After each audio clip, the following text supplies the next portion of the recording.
ایک فقیر شیخ عبدالقادر جیلانی رحمۃ اللہ علیہ کے پاس آیا اور کہا کہ میں ایک مالدار تاجر کا 100 دینار کا مقروض ہوں، اگر میں نے اسے واپس نہ کیا تو مجھے اور میرے گھر والوں کو قید کر دے گا، برائے مہربانی میری مدد کرو۔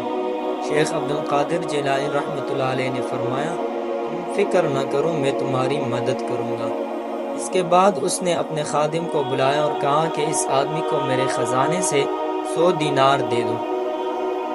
نوکر نے جواب دیا، لیکن آقا، ہمارے پاس خزانے میں 100 دینار نہیں ہے۔ شیخ عبدالقادر جیلانی رحمۃ اللہ علیہ نے فرمایا کہ اس صورت میں سے میری اپنی جیب سے 100 دینار دے دو۔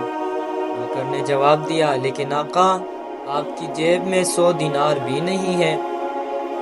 شیخ عبدالقادر جیلانی رحمۃ اللہ علیہ مسکرائے اور فرمایا، ایسی صورت میں اللہ کے خزانے سے اسے 100 دینار دے دو، ایک نوٹ لکھ کر اسے دے دو۔ نوکر نے ایک نوٹ لکھ کر فقیر کو دیا۔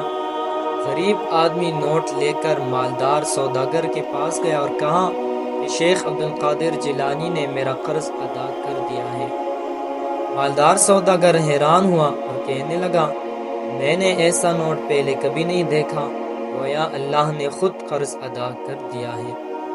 اور اس طرح غریب آدمی کا قرض ادا ہوا اور وہ قید سے بچ گیا۔